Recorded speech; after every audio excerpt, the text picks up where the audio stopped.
food and prices, and the price of oil is coming way down. Anything I do is going to be good for New York. If I can get prices down, it's good for New York, and we've got them down, way down from last year. We have, as you know, I've been saying to a lot of people, Walmart said that Thanksgiving this year is exactly 25% less than last year, so that's good for New York, good for everybody. But I just want to congratulate. I think you're going to have, hopefully, a really great mayor.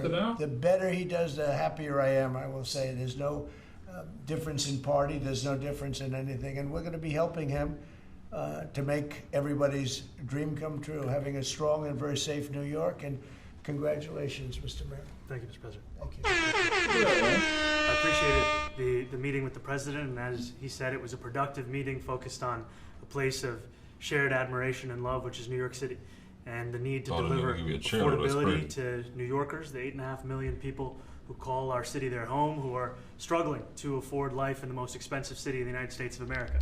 We spoke about rent, we spoke about groceries, we spoke about utilities, we spoke about the different ways in which people are being pushed out, and I appreciated the time with the President, I appreciated the conversation. I look forward to working together to deliver that affordability for New Yorkers. Make it happen. Thank you very much. Any questions, please? President Trump, Stephen Nelson from the New York Post. I've got a question for you and then also one for the mayor-elect. Sure. For you, you referred to Mr. Mamdani as a communist. Can you describe why you feel that way? And also, will you do anything to stop him from arresting Prime Minister Netanyahu if he visits New York? Well, we didn't discuss your second part of the question. And on your first part, I mean, he's got views that are a little out there, but who knows? I mean, we're going to see what works, or he's going to change also. We all change. I changed a lot. From when I first came to office. It's now quite a while ago. It's quite a while. My first term was great. We had the greatest economy in the history of our country. We're doing even better now. We're doing much better now than we did even the first term. And I can tell you some of my views have changed. And we had discussions on some things. I'm not going to discuss what they were, but that I feel very confident that he can do a very good job. I think he's going to be. I think he is going to surprise some conservative people, actually, and some very liberal people. He won't surprise them because they already like him. And for Mr. Mamdani, it sounds like you had a productive discussion, but just days ago you referred to President Trump as a despot who had betrayed the country.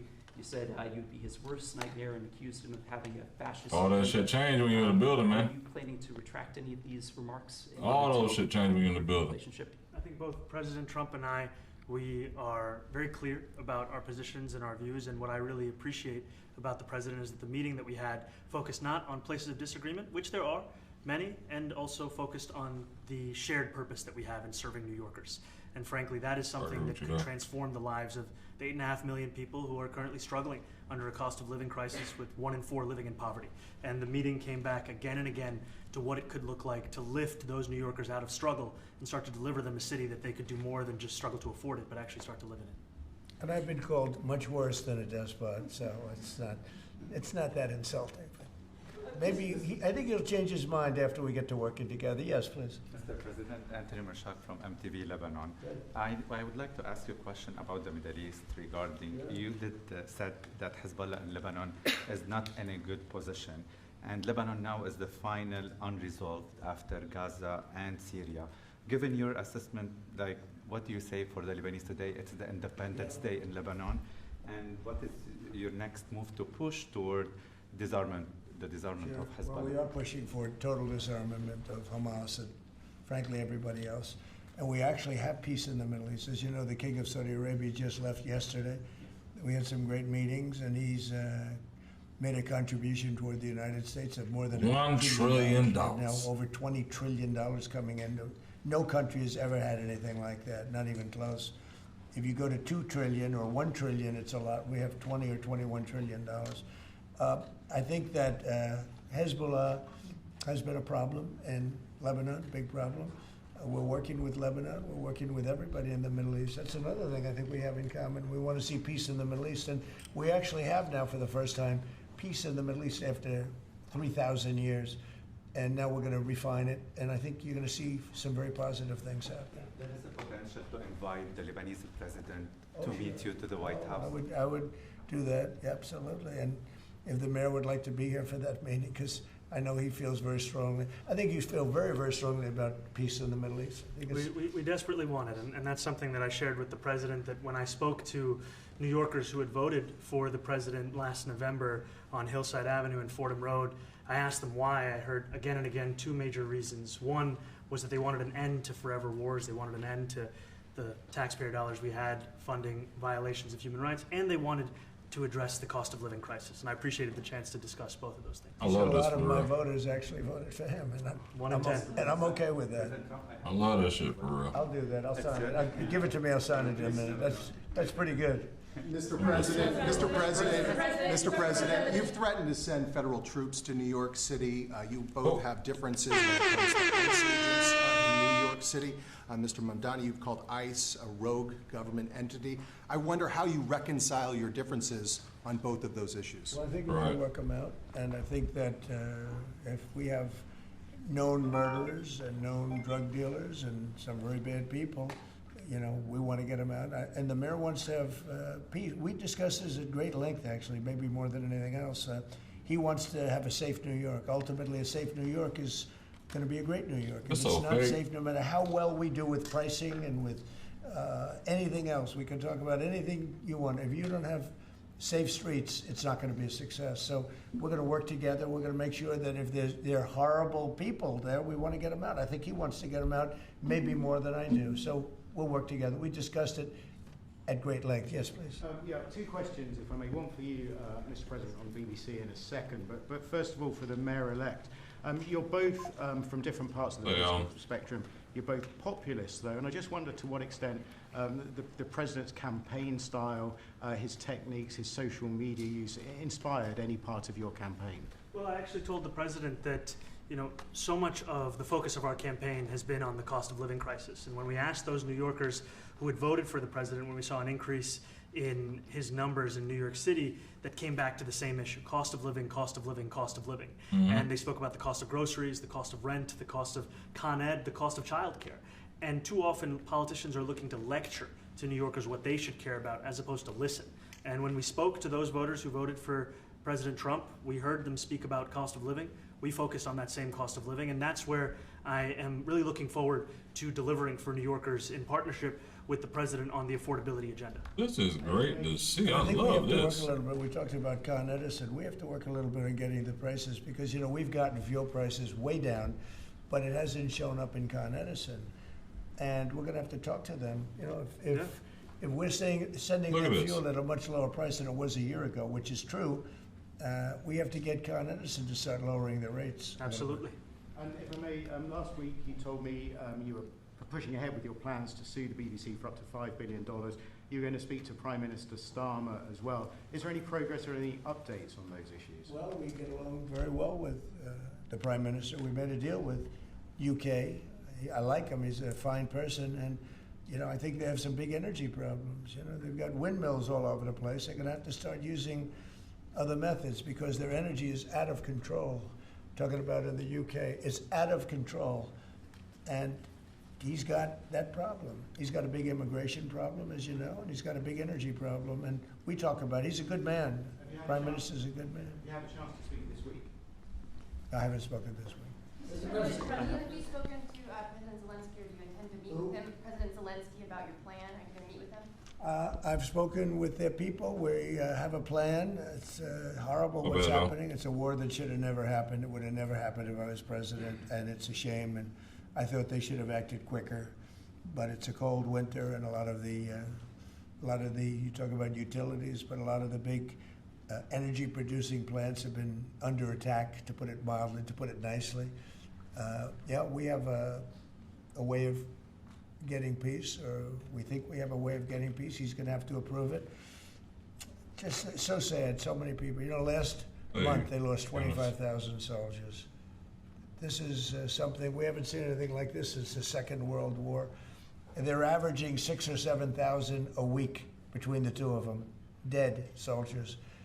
And it goes on, and I think they're getting reasonably close, but I don't want to predict. I would have said that would have been one of my early ones. I did 8 peace deals of countries, including in India, Pakistan. You could even go, in fact, they're coming here in a week or two, go to the Congo and Rwanda. That was 10 million people dead, and we worked something out on that. But so many, and the one I thought would have been, for me, because I have a very good relationship with President Putin, I thought that would have been maybe quicker. But it does take two to tango. And now you just see all the death. And it doesn't affect us other than the fact that we don't want to see all those people dead. Really, it's on the other side of the ocean. It's a war that should have never happened. It did happen. I blame the person also sitting right behind this desk. This is a war that should have never happened, and it wouldn't have happened if I were president. But we're trying to save a lot of lives. They're losing 25,000 lives over the last short period of time. That's Ukrainian and Russian, and it's a shame. What happens if President? I want to ask the mayor-elect about a House resolution. It just passed overwhelmingly to condemn socialism, including with 86 Democrats, all of House Dem leadership, and the minority leader, Hakeem Jeffries, despite his endorsement of you. What's your reaction to that? I have to be honest with you, I focused very little on resolutions. Frankly, I've been focusing... It condemns socialism. I understand. I think the focus is on the work at hand. I can tell you I am someone who is a democratic socialist. I've been very open about that. And I know there might be differences about ideology, but the place of agreement is the work that needs to be done to make New York City affordable. That's what I look forward to. And I want to clarify your answer to Stephen Nelson. He asked about your comment calling the president a fascist. Right. And your answer was, both President Trump and I have been clear about our positions and our views. Are you affirming that you think President Trump is a fascist? I've spoken about... That's okay. You can just say yes. Okay. It's easier. It's easier than explaining it. I wanted to ask you also about this Ukraine plan. Yeah. President Zelensky said today that his country would risk either giving up a partner or giving up its dignity. There's been criticism that this deal proposal... He doesn't like it? It's unclear. He was sort of tenuous about it. He'll have to like it, and if he doesn't like it, then they should just keep fighting, I guess. The suggestion that he made, though, was that if he doesn't accept it, that the U.S. would pull back its support for Ukraine. Is that Well, at some accurate? point he's going to have to accept something. He hasn't accepted. You remember right in the Oval Office not so long ago, I said, you don't have the cards. Don't forget, I inherited this war. This war never would have happened. I inherited this war. And I thought he should have made a deal a year ago. Big 2 Trump. years ago. The ultimate deal would have been a good deal. That could have been done too if you had the right president, but you didn't have the right president. Mr. President, the cost of living is something that you and Mr. Mamdani seem to agree on. Democrats have run New York City for a long time, Mr. Mamdani. Do you see Democrat policies specifically as being a problem? And I'd like that be a question that both of you could answer in New York City. Look, I think that there are many things in our city where we have to own the responsibility of it, things that existed long before the president was the president. And those are also part of the message of our campaign, was to take on a broken politics of the past.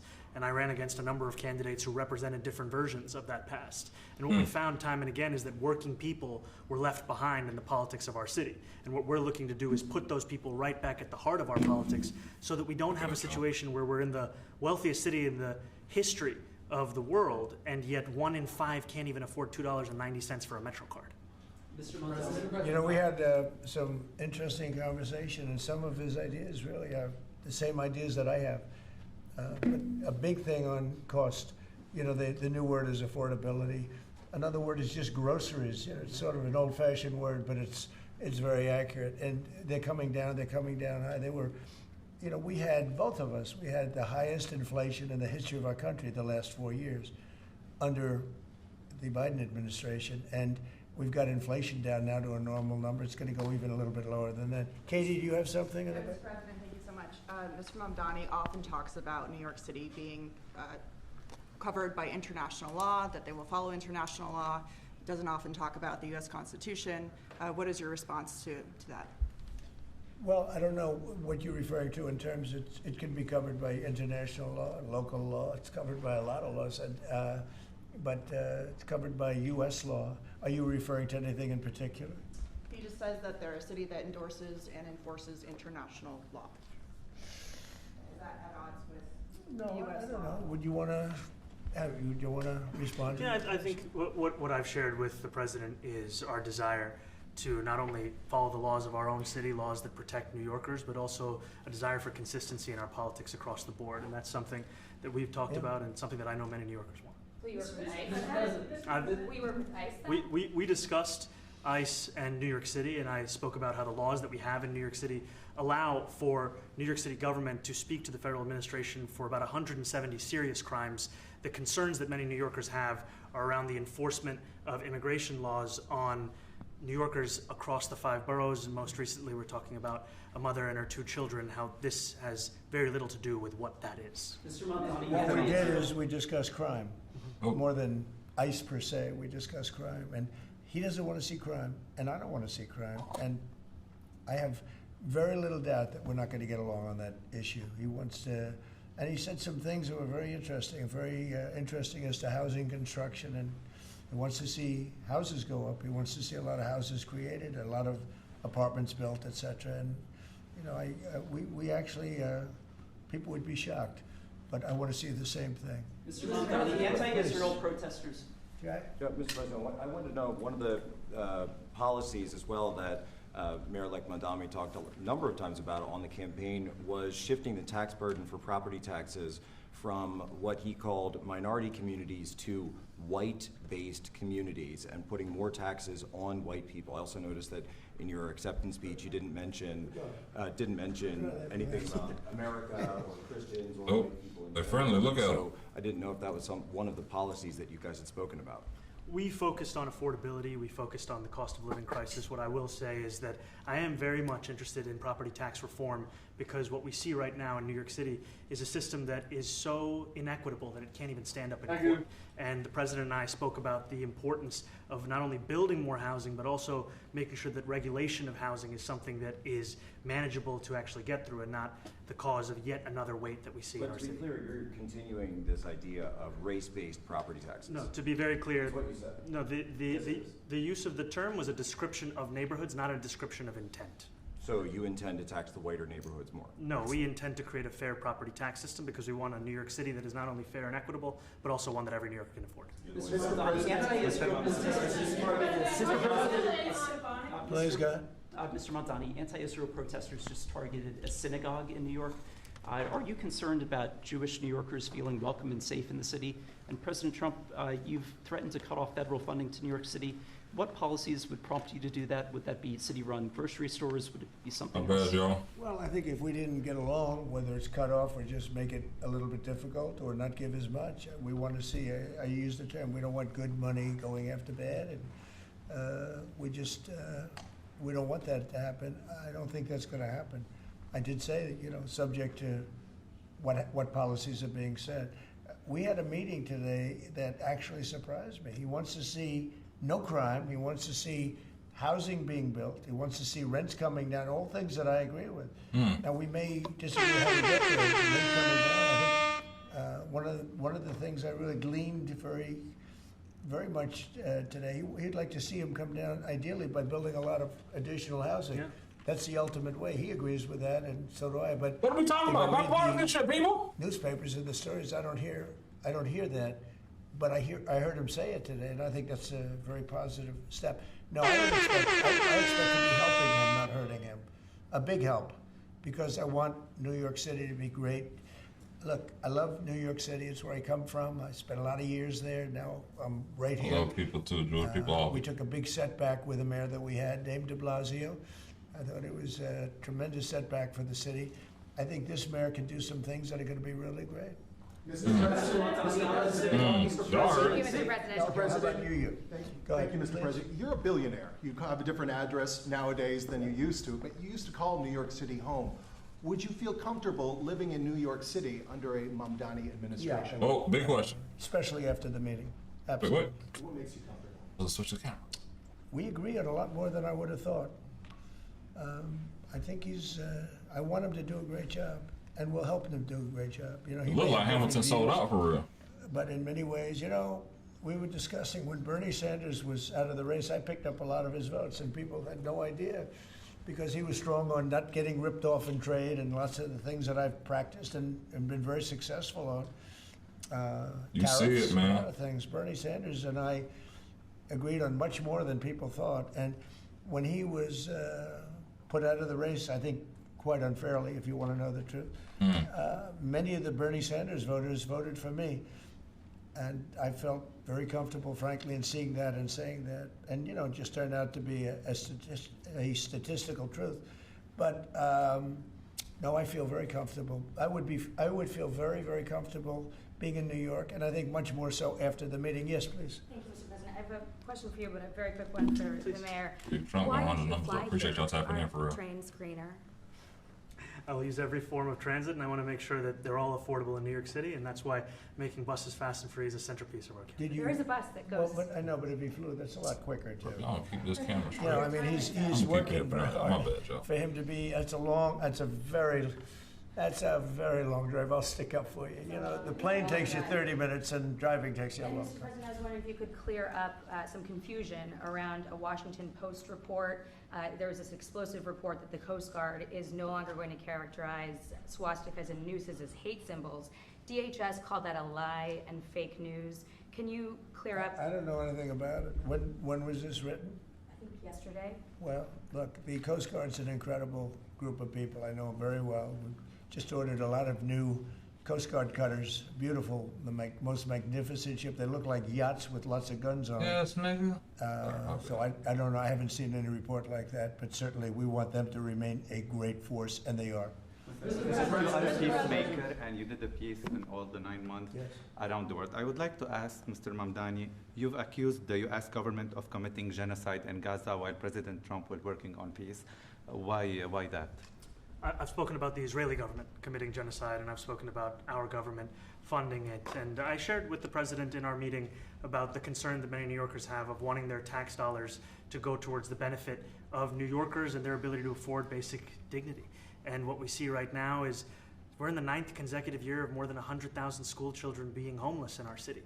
And there's a desperate need not only for the following of human rights, but also the following through on the promises we've made New Yorkers. And I appreciated the meeting we had and the work that we can do. Do you agree that President Trump did do a peace and he worked hard to make the peace? Because he worked hard to do the peace in the Middle East and everywhere. Do you agree with that? I appreciate all efforts towards peace, and I shared with President Trump that when I spoke to Trump voters on Hillside Avenue, including one of whom was a pharmacist that spoke about how President Trump's father actually went to that pharmacy not too far from Jamaica Estates, that people were tired of seeing our tax dollars fund endless wars. And I also believe that we have to follow through on the international human rights, and I know that still today those are being violated, and that continues to be work that has to be done no matter where we're speaking of. All that election night energy gone, y'all. All that turn the volume shit up gone, ain't it? That's crazy. Which is wild to me, isn't it? And do you think Leader Schumer's and Leader Jeffries, have to follow his lead? Well, look, I hope they have great leaders. This is a man that right now I think is focused in New York City. I really think he has a chance to do a great job. We're going to help him, but I really think he has a chance to do a great job. But I'll let you answer that. You consider yourself the leader of the Democrats. I think it's more appropriate for him. I consider myself the next mayor of New York City, and I keep my horizons firmly on New York City, and I appreciate the meeting with the president, which focused again on the 5 boroughs and whether New Yorkers could afford to live there. By the way, being the mayor of New York City is a big deal. Absolutely. I always said, one of the things I would love to be someday is the mayor of New York City. Being that's the next. mayor of New York, and especially now, because I think you're at really a turning point, one way or the other. It could go great, or it can go in a different direction, and I think you really have a chance to make it great. And we're counting on it. Mr. President, you say you love New York City. Mr. President, does New York City love President Trump? New York City loves a future that is affordable, and I can tell you that there were more New Yorkers who voted for President Trump in the most recent presidential election because of that focus on cost of living, and I'm looking forward to working together to deliver on that affordability agenda. I got a lot of votes. One more, go ahead. 1 or 2 more, go ahead. I tell you, the press has eaten this thing up. I've had a lot of meetings with the heads of major countries. Nobody cared. This meeting that you people have gone crazy. Outside you have hundreds of people waiting. This is just a small little group. For some reason, the press has found this to be a very interesting meeting. The biggest people in the world, they come over from countries nobody cares. But they did care about this meeting, and it was a great meeting. Go ahead. Yeah, Mr. President, so much more, I'm adding more shit to the soundboard tonight, y'all. Don't worry. I think he's different. All right, I think he's different, and that can be in a very positive way. But I think he's different than, you know, your typical guy runs, wins, becomes mayor maybe, and nothing exciting, because he has a chance to really do something great for New York. New York is at a very critical point, and he does need the help of the federal government to really succeed, and we're going to be helping him. But he's different than, you know, your average candidate. He came out of nowhere. I said he has a great campaign manager standing over there. He came out of nowhere. What'd you start off at 1 or 2? And then I watched. I said, "Who is this guy?" He was at 1, then he was at 3, then he was at 5, then he was at 9, then he went up to 17. I said, that's getting a little bit interesting, right? And then all of a sudden he wins a primary that nobody expected he was going to win. It's a great tribute. I mean, it's an amazing thing that he did. I'll just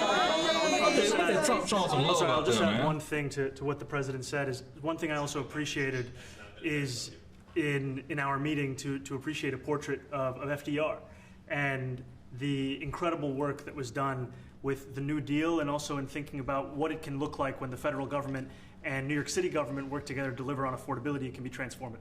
You know, we have a great portrait of FDR that I found in the vaults that was missing for years. I found it, and I put it up. He's a Democrat, to the best of my knowledge. He's a Democrat.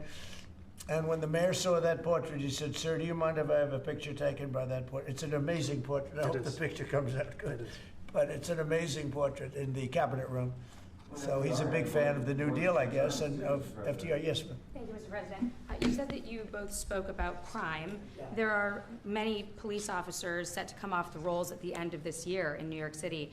Are you going to allow those police to be replaced with police officers, actual cops? And are you going to require that happens? Oh, they turned the volume shit up dead, man. That happens, but again, that's going to be ultimately the mayor's decision. What's your answer? Is that I look forward to delivering public safety with the NYPD, and I've said over the course of our campaign that we have the number of police officers today. They are the ones that's budgeted about 35,000 headcount. And I think the key thing is that we have to make it easier for police to focus on police work, not ask them to respond to 200,000 mental health calls a year. So is that a reduction from what you're at right now? Or are you committing to maintaining the same level of cops? I've committed over the course of the campaign to maintain the 35,000. That's the headcount that we had through the campaign. And not replace them with... Liberals not gonna like this shit, but I'm telling you now. No, I've said that's the headcount that we want. What we need to do is make sure they can focus on serious crime. And he just retained a great police commissioner, I believe, right? Yes, we did. Commissioner Tisch. Newspapers are correct. That one they're correct about. He retained, I think, somebody that is she's a good friend of some of the people in my family, of Ivanka, and they say she's really good, really competent, and he just retained her, so that's a good sign. Are there still topics? Trump endorsed somebody that Mamdani picked. Isn't that amazing, y'all? Have more meetings like this? There will be topics that we disagree on. I think we'll probably come to a conclusion, and ultimately, he'll convince me, or I'll convince him. You know, it's for the good of New York. Ultimately, it's for the good of New York. I don't care about affiliations or parties or anything else. I want to see if this city could be unbelievable, if he could be a spectacular success, I'd be very happy. Do you think you guys will meet more in the future too? Excuse? Do you think you'll meet again in the future, throughout the administration? I think we will. I think we will. I hope we do. I enjoyed the meeting. We had a great meeting. Please.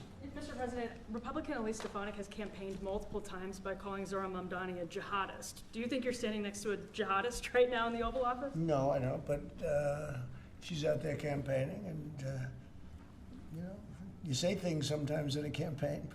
Isn't that sort of divisive? She's a very capable person, but you really have to ask her about that. But no, I don't particularly. I think I met with I met with a man who's a very rational person. I met with a man who really wants to see New York be great again, and I can say again, because New York was great. You know, when I came down to Washington initially, the city was so hot. It was doing great. We were having some telltale signs of problems. We had a mayor that was not doing a great job, but still, it was moving along. And it went bad. It really went, pretty bad. And I think it's been at lower points, but it went pretty bad. I think he can bring it back. Now, the question is, will he bring it back all the way? Will he bring it back greater than ever before, which is, I guarantee, that's his wish. I think he wants to make it greater than ever before. And if he can, we'll be out there cheering. I'll be cheering for him. Okay? Thank you very much, everybody. Hey, okay. Mamdani's up. And I know a lot of y'all maybe tapping in for the first time. I appreciate y'all tapping in with your boy, Hip Hop Lobbyist, for this one. Let me try to get this right while Trump ends. Now, listen. I'm going to tell you this. This is not the same energy Mamdani had on election night when he told Trump to turn the volume up. I could see, you know, he gives off the Alexander Hamilton vibe to me. You know what I'm saying? And now all of a sudden, I think the liberals, Hassan, the streamer who loves talking politics, they're going to see a politician who's really serving. Because guess what? All that bullshit goes out the window when you have to be bipartisan for people. And this was a good show that's going to piss off not only the liberals, but some of the conservatives. Be like, okay, what's Trump doing? I got a text that says, you know what, it's probably trying to distract from the Epstein files, which would be a great distraction. To be bipartisan in some aspect, to say, you know what, damn, I invited the mayor in. We agree on crime. We agree on policing. We agree on affordable housing. We agree. So why do they want us to hate each other? Why do they want us to just be divisive? If you're a black Republican, if you're a black Democrat, if you're a white Republican, if you're Asian, Jamaican, Jewish, whatever. They just want us to hate each other. But then again, they get in these situations in the Oval Office, in the White House, political, and be friends. And it's like, damn, why are you telling us to hate each other? See, that's the part I think most people hate about politics for what it is. Now, this wasn't going to be a long stream today. It's going to be pretty short, but I do appreciate it. Over 67,000 people tapping in, watching President Trump and the New York City Mayor, Zoran Mamdani, speak in the White House. Now, there's about 2,000 of y'all here. If this is your first time here, please make sure you like and subscribe. I am the Hip Hop Lobbyist, a professional lobbyist in the state of Florida. I've been streaming roughly since April this year. We had roughly 400 subscribers. I said, you know what, let me start live streaming some content. All of a sudden, we've grown to over 8,000 subscribers. I would love if you all could help hit that subscribe button. Let's see if we can hit 8,500 today, if not 9,000, because we're trying to hit the 10,000 before Christmas. Either way, I appreciate y'all taking time out of your day, and guess what? All I ask is when you lay your head on that pillow at night, you know I gave you everything I had. I appreciate every single one of y'all. Now, you know I'm a full-time father, full-time lobbyist, full-time energy consultant, and I got to clock out of this lobbying and streaming thing, well, part-time streamer, if anything, I forgot to say that, to go be a dad, go get my kid from school. So y'all go have a great, safe day. We've hit over 70,000 today. Love each and every one of y'all. Be safe. I'm out.